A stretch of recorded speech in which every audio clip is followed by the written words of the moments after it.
So today I'm going to talk to you guys about 3 heroes that used to be extremely strong, maybe plain out overpowered, but are currently pretty useless in Overwatch and could honestly probably use a buff in the game. Now these heroes still can do some stuff, but yeah, they are almost all at the very bottom of the tier list as far as win rates go, and they used to be nearly at the top. With all that said though guys, let's get started.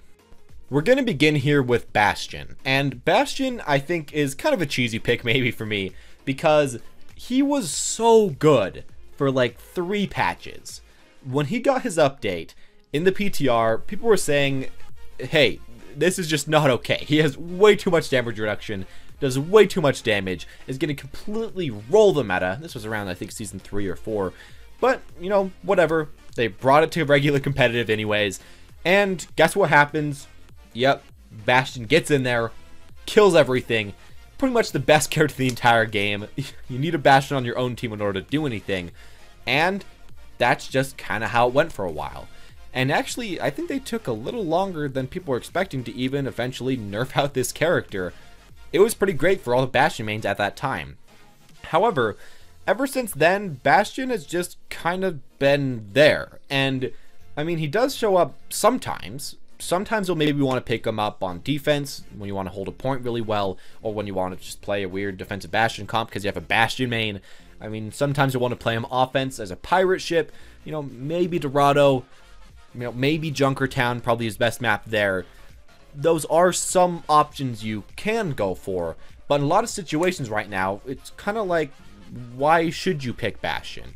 He can do a high amount of damage, maybe the highest in the game, but he just feels so counterable right now, and I think maybe a lot of people could say he's just not in the best spot.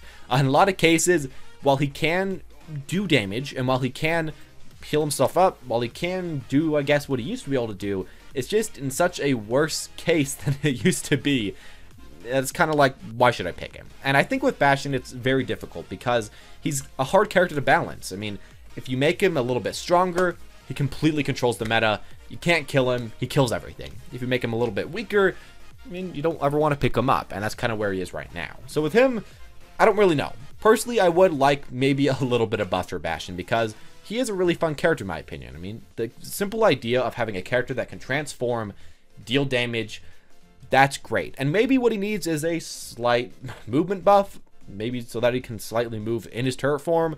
I don't know, there could be a lot of different options, but as it is right now, Bastion went from probably one of the most overpowered characters in the game ever to a pretty bad character right now. So moving on to Zarya, she's kind of weird because there was no one point where she was completely overpowered and just completely dominated the game like Bastion, but I think there was a long time where she was pretty much overpowered and just like one of the strongest characters in the game, and it lasted a long while. She was good from essentially season 1 to season 4, and a character that you could just almost pick up whenever you needed her. She did a lot of damage, she had an insane ultimate, and she had pretty good cooldowns. And all that stuff has kind of been nerfed down a little bit. The meta's changed a little bit, tank comp has gone away, there's been no Beyblade. There really just hasn't been much to hold Zarya up ever since she was a good character. And that makes me kind of sad, because for me, I actually was a Zarya main, and she's how I originally got from, I think, Gold to Diamond, and then from Diamond to Masters. But it's been a long while now, and she really hasn't been someone that you should be picking up in a lot of your games. And while she still can do some stuff, and while you still can kind of climb with her if you're very good at her, if you look at her win rate compared to where it used to be, she's nearly the bottom of competitive, which is kind of weird because most of the other tanks can't really get that low of a win rate. They just kind of stay kind of high because, you know, you need a tank. They're always useful. But Zarya just kind of isn't there right now. I think the problem about Zarya is that she needs a lot of damage to be useful, or she needs an ultimate that can charge up pretty quickly to be useful, because while her shields are nice, a lot of the times they're kind of hard to utilize, and their effectiveness kind of goes away comparatively to like an Orisa shield, or comparatively to, you know, a Roadhog hook, or to the defense matrix. I mean, they're okay, but not nearly as good, so she relies a lot on her damage. And when Zarya can be out-damaged by a diva, I think it's from anywhere until like 50 or 60% charge, I think that kind of shows why she's just not all that great. And I guess how they could kind of fix this is by buffing up her damage a little bit, making so that maybe she charges to 100 charge a lot easier, like she used to be able to do, where she gets, 50 charge per shield instead of 40. I don't know why they did that. They could change it like that. They could make so that her ultimate charges a little bit more. They could maybe increase the size of the bubbles, reduce the cooldowns. They could do a lot for this character to slowly, numerically, buff her up to make her a bit better. And I think Zarya is not quite the same as Bastion, where if you buff her a little bit, she's just going to completely dominate the game. I think she is really one of those characters where you can just kind of change around her numbers until she is in the right spot. And I hope that in sometime in the future, the Overwatch team will decide to pick up Zarya and do that with her a little bit. I think they maybe are a bit afraid of doing that because, I mean, she was just so powerful in the tank meta, and her ultimate is just so strong, and she can do okay in really high ranks already. But for the majority of players, I think they would appreciate something added to Zarya. And the final character here is one that created 2 entire metas completely by herself for 2 entire seasons. And I think no one other than, I guess, Mercy can really say that. But Mercy hasn't been nerfed to the ground, so here we are with Ana. Ana, when she was originally released, wasn't technically that great. She didn't have way too much healing. Her damage wasn't the highest.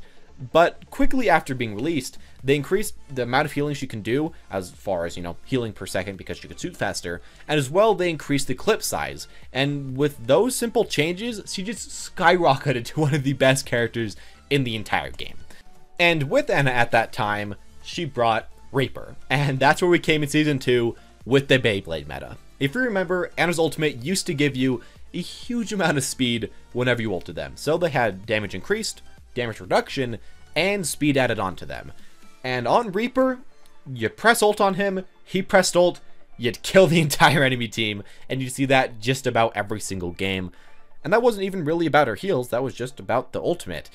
That was pretty great. And as well, of course, you'd see some Reinhardt, you'd see, some other characters along with that ultimate. And it was a pretty good time for Ana. After that, though, the next season, I think that the Beyblade got nerfed quite a bit. I don't think that they had the speed boost on it anymore, so, wasn't feeling the best for Ana. But then people figured out that you could go triple tank and quadra tank. And thus, the tank meta was born, and Ana was the one holding it together. And honestly, I know a lot of people completely hated that meta. I know that it was slow, that it was hard to deal with, that Roadhog, Zarya, Reinhardt, and Winston just kind of dominated, and that pretty much any DPS player was a bit, screwed. But for Ana, that was a great time to be there. And, if you picked up Ana and you picked up Lucio, you could just straight up walk into the enemy team and beat them if they didn't have an Ana of their own. She had so much healing per second.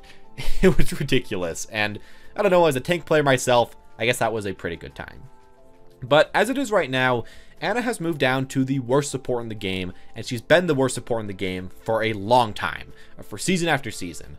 With the Mercy changes, with the Moira edition, and with now Brigitte, it seems like there's not a huge place for Ana to fit in, and I really wish that we changed. I think she is probably one of the most well-designed supports in the entire game, because she has a resource system, she needs aim, and she has a lot of skill-dependent abilities. I think those are all great to be in the game, and I think, honestly, she's one of those characters that I wouldn't mind being the best character.